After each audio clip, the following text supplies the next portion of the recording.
Hello students, तो कैसे आप सभी लोग। उम्मीद करता हूँ सभी बहुत अच्छे होंगे, बहुत शानदार होंगे, आपकी पढ़ाई बहुत बेहतरीन तरीके से चल रही होगी। आज हम आपके लिए लेकर आ गए थ्योरम 9.9, जो कि आपकी सर्कल चैप्टर की आपकी थ्योरम है। ठीक है। चैप्टर नाम आप सर्कल। 9.3 एक्सरसाइज करने से पहले आपको थ्योरम करनी बहुत जरूरी है। यदि आपको थ्योरम नहीं कर पाओगे तो आपको एक्सरसाइज बिल्कुल भी समझ में नहीं आने वाली। चलिए देखते हैं आपकी थ्योरम में क्या है। ठीक है, थ्योरम आपको ध्यान से देखनी है। क्या है? If the line segment joining two point subtended equal angle at two other point lying on the same side of the line containing the line segment, the 4 point line on a circle और they are कॉन्साइकिल। कॉन्साइकिल का मतलब क्या होता है कि वो एक ही circle पर होते हैं। अब देखो इसमें आपकी क्या क्या कंडीशन बन सकती है।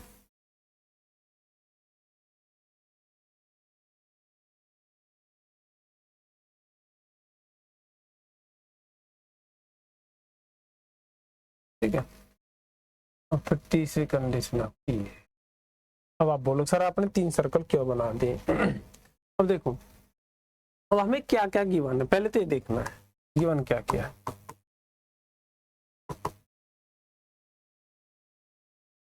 ठीक है, ए लाइन सेगमेंट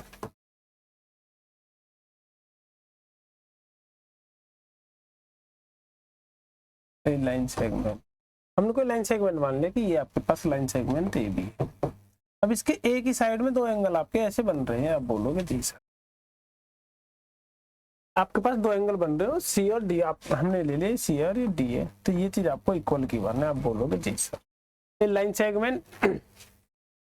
ठीक है, क्या कर सबटेंडेड 2 एंगल, कितने एंगल बन रहे हैं? आप बोलोगे जी sir subtended equal angle, subtended 2 equal angle, 2 equal angle at same side. एक ही साइड में आपके 2 बन रहे हैं। ठीक है, आप बोलोगे जी सर। तो हमने वो मान लिया कि एंगल सी और एंगल डी है आपके। एंगल सी और एंगल डी कैसे? आप बोलोगे सर इक्वल है आपके। ये चीज आपको गिवन, जैसे कि मैंने आपको बताया कि ये हो गया जी सर, ये आपका सी हो गया, ये आपका डी हो गया, ये आपका ए हो गया, ये आपका बी हो गया। आप बोलोगे जी कोई प्रॉब्लम? आप बोलोगे जी सर कोई प्रॉब्लम हमको यहाँ पे नहीं है। ठीक है, अब आपको थोड़ा बहुत कंस्ट्रक्शन इसमें करना होगा। कंस्ट्रक्शन आप क्या करोगे? आप बोलो सर कंस्ट्रक्शन हम क्या करेंगे। कंस्ट्रक्शन क्या करेंगे? आपको एक सर्कल बनाना है। ठीक है, ये तो है कि आप 3 पॉइंट से होकर आपका एक सर्कल बन सकता है। 3 पॉइंट से होकर आपका एक सर्कल बन सकता है, इसमें कोई दोहराई नहीं है कि आप एक ऐसा सर्कल बना दोगे कि आपके इन 3 पॉइंट से होकर वो चला जाए। ठीक है, अब इसमें 3 कंडीशन मैंने क्यों लिखी है? आप बोलोगे जी सर पहली कंडीशन में क्या हो सकता है कि हमने ये मान लिया कि एबीसी तो आपके सर्कल पे ही है, एबीसी। आप बोलोगे जी सर ये हो गया आपके। लेकिन डी पॉइंट जो पहली कंडीशन में क्या है, डी पॉइंट आपका हो सकता है सर्कल पे ही हो। यदि पहला केस आएगा तो उसमें तो आपको कुछ प्रूव करने की जरूरत नहीं है, आपको डायरेक्ट बता दिया गया है। लेकिन पहले हम कंस्ट्रक्शन करेंगे। Draw a circle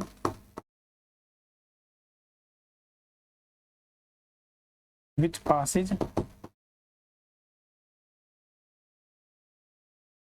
through point. कौन कौन से पॉइंट से जा रहा है वो आपका?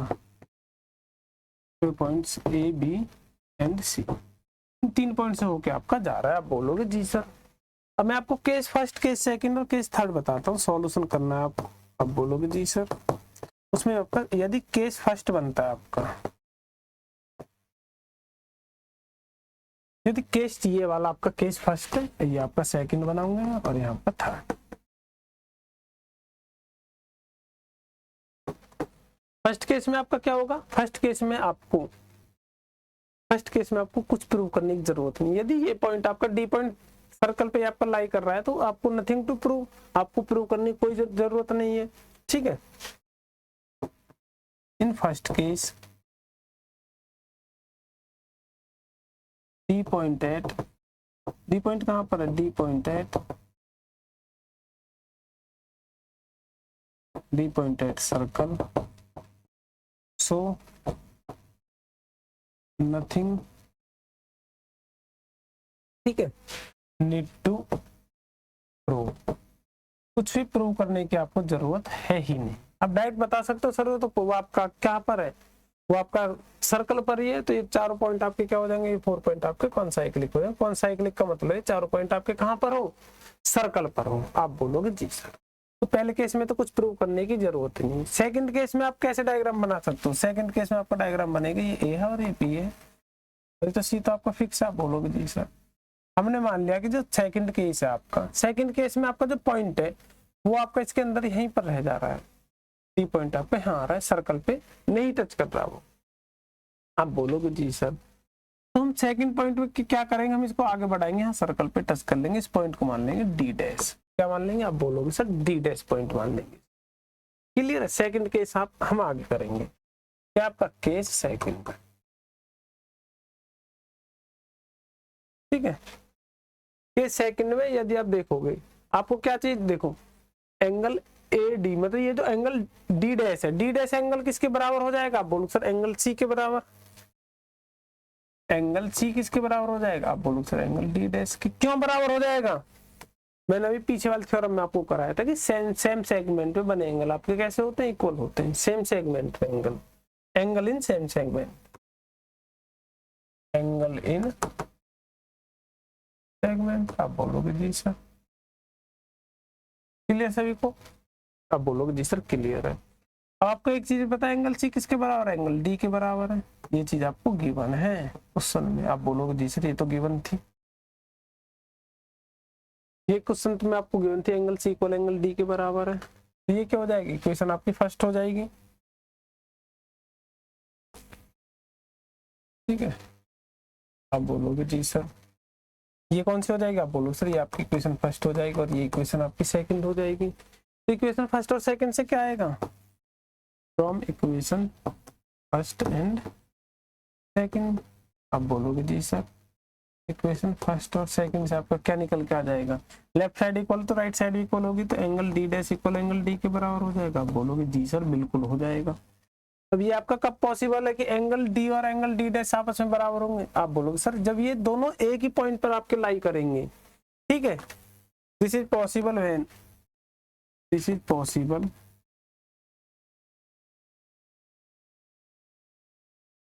पॉसिबल व्हेन, ये आपका कब पॉसिबल है, आप बोलोगे सर ये आपका पॉसिबल है, क्या पॉसिबल है, जब ये आपका तभी पॉसिबल है जब एंगल नहीं पॉइंट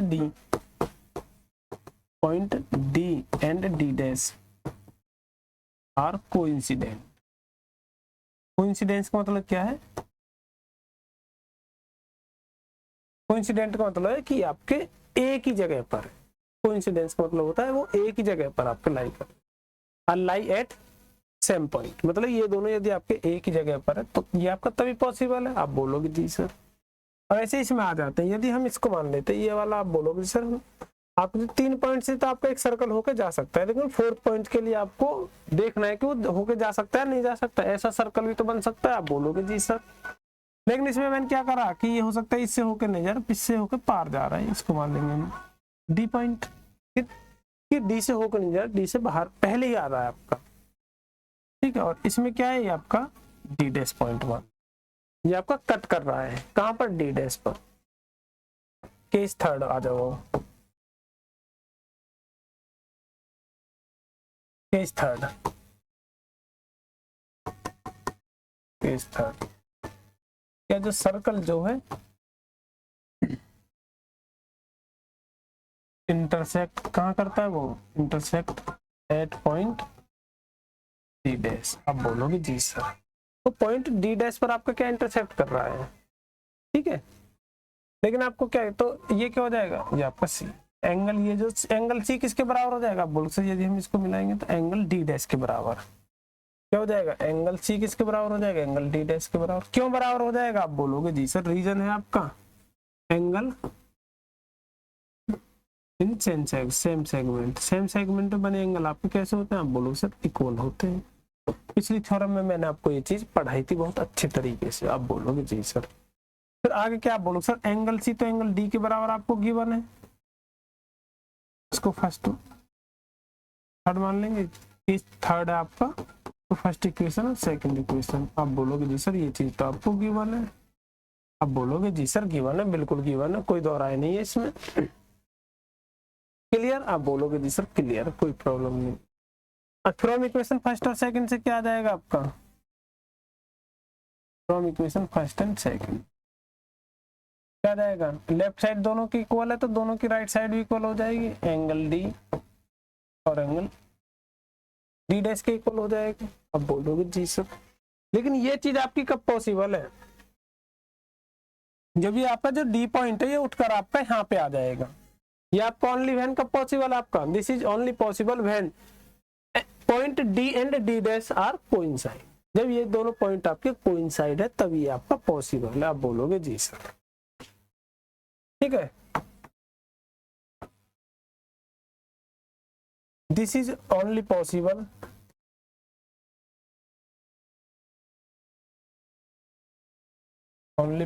व्हेन, ये आपका कब पॉसिबल है? Point D and D dash are coincide.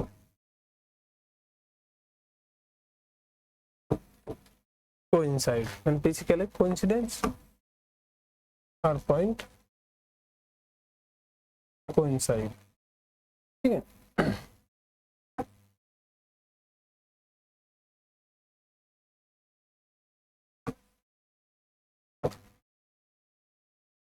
Coincide ये आपका तभी पॉसिबल है जब ये आपके क्या हो? कोइंसाइड। क्लियर सभी को? आप बोलोगे जी सर। आगे समझ में? इस कंडीशन क्या हो जाएगा? So A B C and D are concyclic. कौन? C by C L concyclic. आप बोलोगे जी सर कोई प्रॉब्लम? आप बोलोगे जी सर कोई प्रॉब्लम। तो ये आपके क्या हो सकते हैं? ये आपके फिर क्या हो जाएंगे? कॉन्साइक्लिक हो जाएंगे। ऐसी इस कंडीशन में भी आपके हो जाएंगे, ठीक है। क्या हो जाएंगे? आप बोलोगे sir A B C and D are concyclic. Concyclic का मतलब क्या है? जो एक ही सर्कल पर, सारे पॉइंट एक ही सर्कल पर होते हैं उनको हम कॉन्साइक्लिक पॉइंट बोलते हैं। क्लियर सभी को? आप बोलोगे जी सर, ठीक है। आपने कॉन्साइक्लिक क्वाड्रिलेटरल पढ़ा होगा, वही कंडीशन, ठीक है। आगे यदि आप थ्योरम आपको समझ में आ गई है तो बहुत इजी तरीके से क्वेश्चंस को कर पाओगे, ठीक है। क्वेश्चन को कैसे कर पाओगे? आप बोलो सर यदि एक ही लाइन की साइड में दो एंगल आपके बने हुए हैं और वो दोनों एंगल आपके इक्वल है तो इसका मतलब क्या है? चारों पॉइंट आपके एक सर्कल पर ही आपके लाई करेंगे। कंडीशन ये है आपकी इसमें। क्लियर सभी को? आप बोलोगे जी सर, ठीक है। तो इसी के साथ आपकी थ्योरम खत्म होती है। मिलते हैं नेक्स्ट थ्योरम में, तब तक के लिए हमारे साथ जुड़े रहिए। धन्यवाद।